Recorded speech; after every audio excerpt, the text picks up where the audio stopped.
First at 4, breaking news. We're tracking the first reaction to guilty verdicts in the Ahmaud Arbery murder trial. You'll hear from Arbery's mother. We're heading into Thanksgiving with a sign of growing concerns about the COVID pandemic here in Michigan. Why Governor Whitmer says the state needs federal help. Plus, Paula focuses on families trying to stay safe. There will be an empty spot at many dinner tables this year. I miss them. I can't tell you there's a day that goes by I still don't cry. What COVID taught the sister of basketball great Tony Talbert about keeping this Thanksgiving from being a super spreader event. And I'm meteorologist Andrew Humphrey. We have gray skies overhead, but temperatures are near 50 degrees. Rain is on the way, and I've got your parade forecast first at 4. Local 4 News starts now with a breaking news alert. Good afternoon, everybody. I'm Karen Drew. We do have breaking news first at 4. We're getting the first reaction to guilty verdicts for the 3 men charged in the death of Ahmaud Arbery.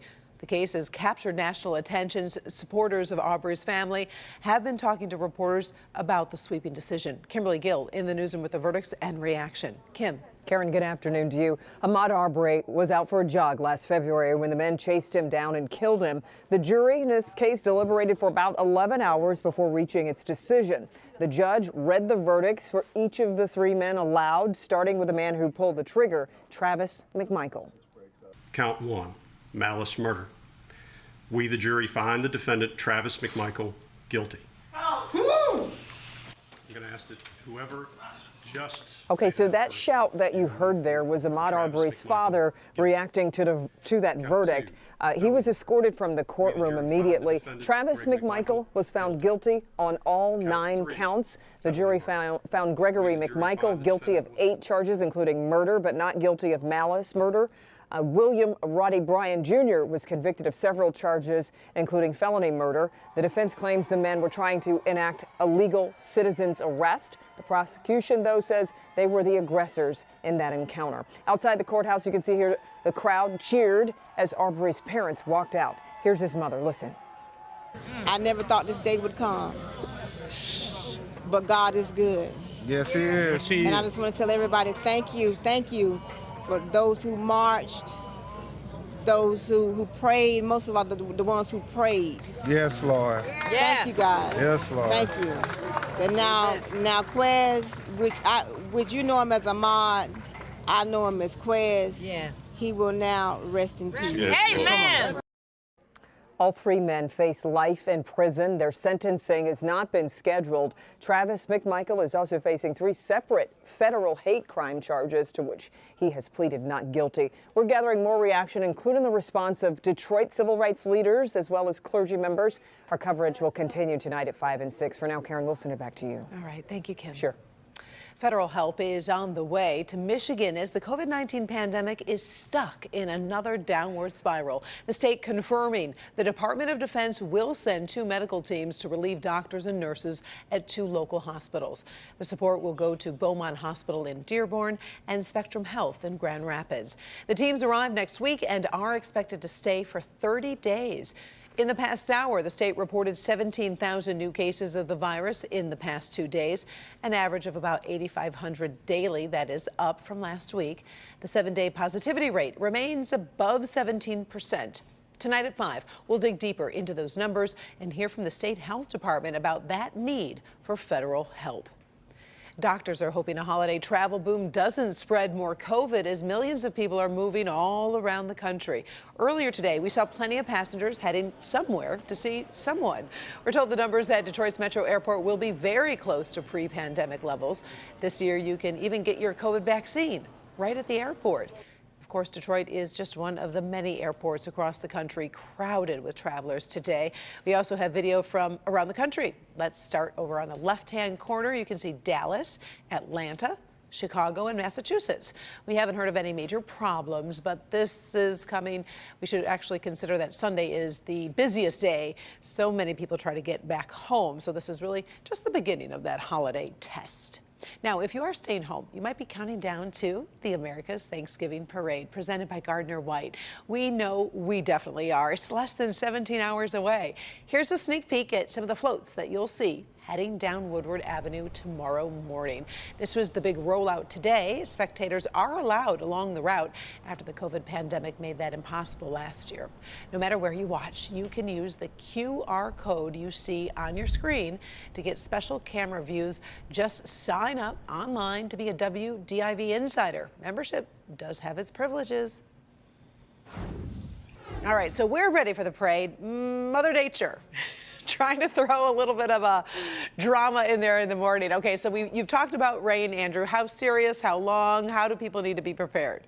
Well, Karen, here's what the drama entails. It does entail rain. We've seen colder. We've even seen snowy conditions, but not this time. So let's get right to your forecast. Yes, for the turkey trot and for the start of the parade, you can count on rain showers. Some of them light to moderate, especially 8 a.m. and earlier. But by 9, 10, 11 o'clock in the morning, basically the middle and toward the end of the parade, we'll still have fewer showers. Now, for your balloon handlers out there, it'll be a bit on the breezy side. Winds out of the south-southwest at around 10 to 15 and at times 20 miles per hour sustained. But some of those gusts could get quite high, up to around 25 miles per hour or more. So hold on tightly to those ropes. We're looking at 45 degrees by noontime, with showers becoming even more spotty. It even becomes drier when the Lions take the field over at Ford Field for some football on the holiday.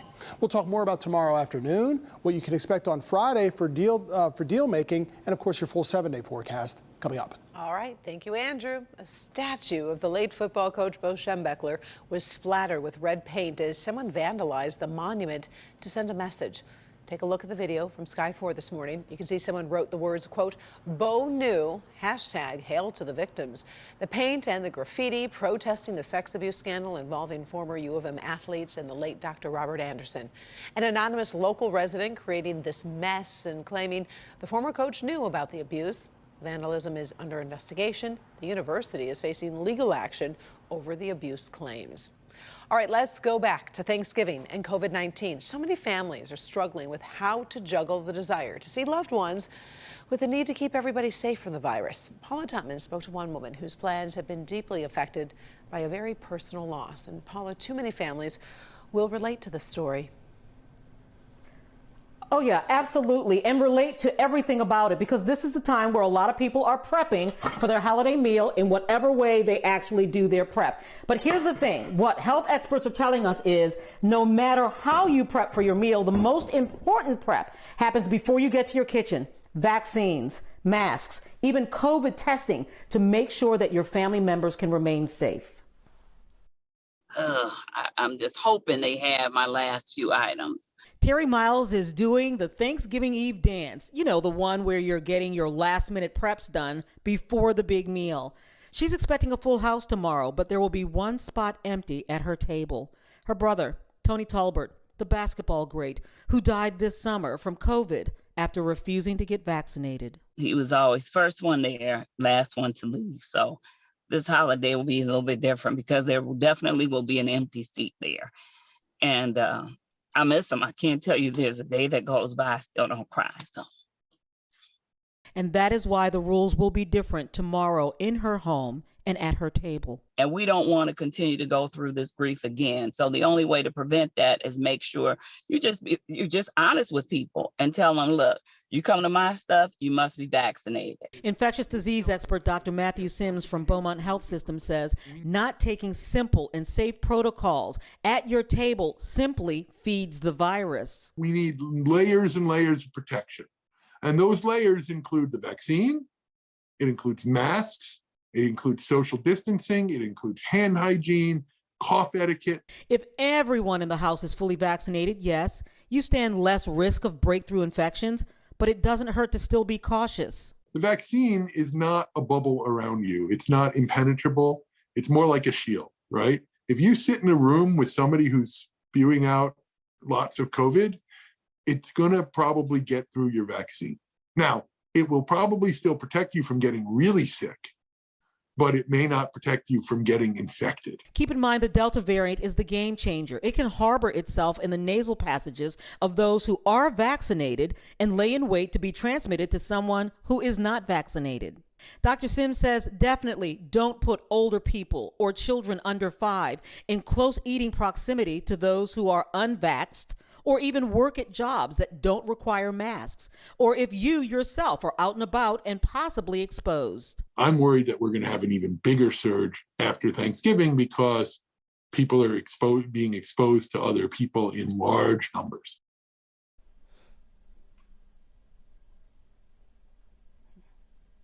Yeah, you know what? It's incredible that we're in our second year with living with COVID for a Thanksgiving. But there is a way to keep people safe. We know more than we did last year, Karen, but physicians really are concerned. Coming up at 6 o'clock, we are going to talk a little bit more about that, keeping younger and older people safe. Just some simple things you can do so you don't have to live with the tragedy of a COVID infection, Karen. Important information. We'll be checking back with you later. Thank you, Paula. Still ahead, first at 4. Pop superstar Justin Bieber facing some public pressure over an upcoming concert. Why some people are calling the show a big mistake. And another country just made history with its first female prime minister. But she makes a surprising decision just hours later. We'll explain. First, police make a key discovery in the airport incident that caused chaos a few days ago. First at 4 continues in just a few minutes.